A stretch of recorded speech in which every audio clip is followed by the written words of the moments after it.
இல்லங்க, நான் பொய் சொல்லல, உண்மையதான் சொல்றேன், என்ன நம்புங்க. இல்ல ஆதிர, இவர் கல்யாண செலவுக்கு என் அம்மாவோட இந்த நகையை தரேன்னு சொன்னாரு. நான் தான் வேணான்னு சொன்னேன்.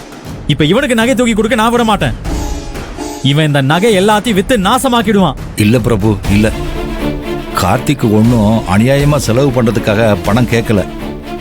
புதுசா கடையை ஆரம்பிக்கணும்னு ஆசைப்படுறான்.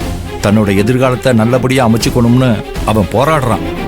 அந்த போராட்டத்துக்கு அவனை பெத்த அப்பாவா நான் அவன் கூட நிக்க வேணாமா? அவனுக்கு உதவி பண்ண வேண்டாமா?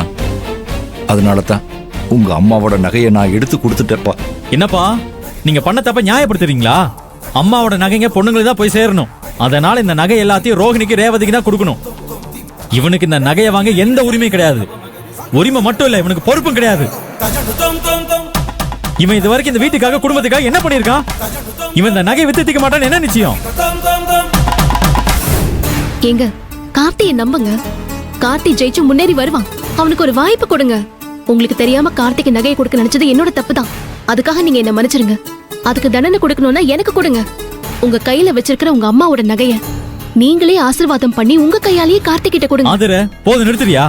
இவனை பத்தி சரியா புரிஞ்சுக்காம பேசிட்டு இருக்காத. இவன் வேலை பார்த்த இடத்துல இவன் முதலாளிக்கு விசுவாசமா நடந்துக்காதவன். அதனாலதான் இவனுக்கே வேலை போச்சு. இவன் தனியா மெக்கானிக் ஷாப் வச்சாலும் நேர்மை இல்லாம தான் நடந்துப்பான். ஒரே மாசத்துல கடையை மொத்தமா இழுத்து பூட்டிட்டு வேற ஏதாவது நகை இருக்கான்னு கேட்டுட்டு வந்துருவான். அதனால இவனுக்கு அம்மாவோட நகையெல்லாம் கொடுக்க முடியாது.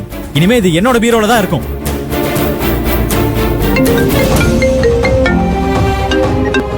சொல்லு சாமி. சரி சரி, நான் வரேன். ஷார்ப்பா மீட்டிங் ஆரம்பிக்கிறப்ப அங்க இருப்பேன்.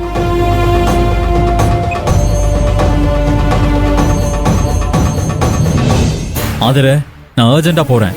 இதை என் பீரோல வச்சு பூட்டிரு. இந்தா இந்தா.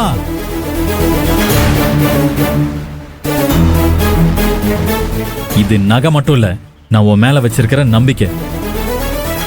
காப்பாத்துவன் நம்புறேன். உள்ள போய் வை. போ போ.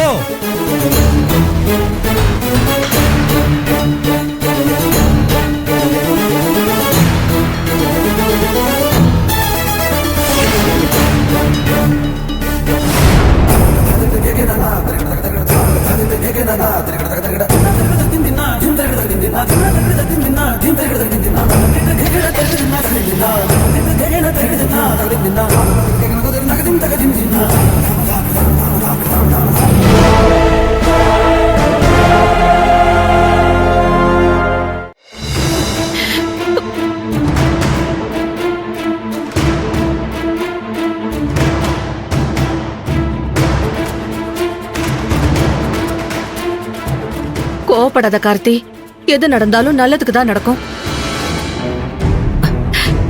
சின்ன மருமகனே, உன் அண்ணிக்காரி இருக்காளே, பயங்கரமான கைங்காரி. இவளே பிரபுக்கு போன் பண்ணி வர சொல்லிட்டு எப்படி நல்லவ மாதிரி நடிக்கிறா பாத்தியா?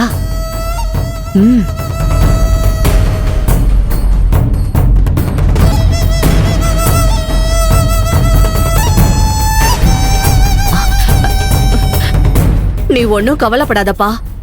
ஆதிர எல்லாத்தையும் சரி பண்ணிடுவா கார்த்தி.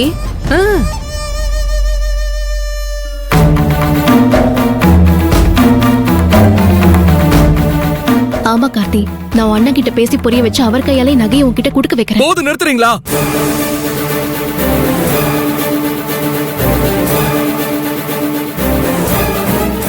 இன்னும் எத்தனை நாளைக்கு முகத்தை இப்படி அப்பாவியா வச்சு நடிக்க போறீங்க?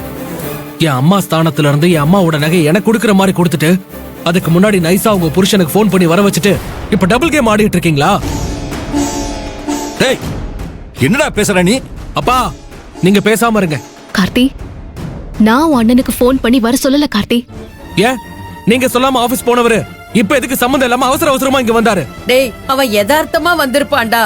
பாட்டி, இல்ல, அவர் வந்ததை பார்த்தா எல்லாத்தையுமே தெரிஞ்சுக்கிட்டு வந்த மாதிரி தான் இருந்தது. தோ இவங்க தான் போன் பண்ணி சொல்லிருக்கணும். இல்ல கார்த்தி, இல்ல. அவருக்கு நாங்க யாருமே போன் பண்ணி பேச மாட்டோம். இந்த தில்லுமுள்ளு வேலையை பார்த்தது நீங்க தான், எனக்கு நல்லாவே தெரியும். தப்பா பேசாதடா கார்த்திக், தப்பா பேசாத. உனக்கு கடை வைக்கிறதுக்கு பணம் கொடுக்கணும்னு நம்ம ஆதரதான் சொல்லுச்சு. அதோட நகையையும் கொடுக்கறதா சொல்லுச்சு. நான் தான் ஆதரையோட நகைகள்லாம் வேண்டாம்னு சொல்லி உன் அம்மாவோட நகைகளை கொடுக்கலாம்னு சொன்னேன். அப்படிப்பட்ட உன் அண்ணியோட எண்ணத்தை புரிஞ்சுக்காம அவங்க மேல புழுதிய வாரி இறக்காதடா. அப்பா இப்படியே இவங்களை நம்பி நம்பி நீங்களும் நாசமாகி எங்க வாழ்க்கையை நாசமாக்கிடாதீங்க. இவங்க ஒண்ணு நம்மளை காப்பாத்துறதுக்காக இந்த வீட்டுக்கு வரல. என் அண்ணனை இந்த குடும்பத்துல இருந்து பிரிச்சு கூட்டிட்டு போறதுக்காக வந்திருக்காங்க. நான் பிரிக்க வந்திருந்தா உன் அண்ணன் தனி கொடுத்தனும் கூப்பிட்டப்பவே நான் போயிருப்பேன். இந்த நிமிஷம் வரைக்கும் உங்க அண்ணன் கிட்ட இதுக்காக நான் சண்டை போட்டுக்கிட்டே இருக்கேன். இந்த குடும்பத்தை நான் ஏன் குடும்பமா தான் பாக்குறேன். உனக்கும் ஜெகனுக்கும் நான் எந்த வித்தியாசமும் பார்க்கல கார்த்தி. ரோஹிணி, ரேவதி, அகல்யாக்கும் நான் எந்த வித்தியாசமும் பார்க்கல. நான் படிக்கணும்னு கனவு கண்டேன். அதை அப்பா நிறைவேத்தி வச்சிட்டாரு. அதனால யாரு நியாயமா கனவு கண்டாலும் அதை நிறைவேத்தி வைக்கணும் தான் நானும் நினைப்பேன். நீ மெக்கானிக் ஷாப் வைக்கணும்னு ஆசைப்பட்ட. அது நியாயமான ஆசை, நேர்மையான கனவு. அதை நிறைவேத்தி வைக்கணும்னு நான் மனசார நினைக்கிறேன். அதை தயவு செஞ்சு புரிஞ்சுக்கோ. நான் உங்களை நல்லா தான் புரிஞ்சு வச்சிருக்கேன். நீங்க இந்த குடும்பத்தை பிரிக்க தான் வந்திருக்கீங்க. எங்க குடும்பத்துக்கு வந்த சாப கேடு நீங்க. என்னடா சொன்ன?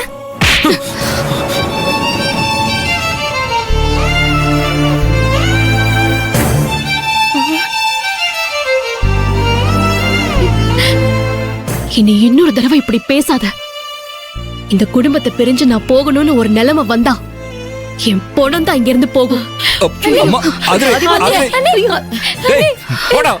இல்லையாடா இங்க நின்னுகிட்டு இருக்க? போடா. கார்த்திக்,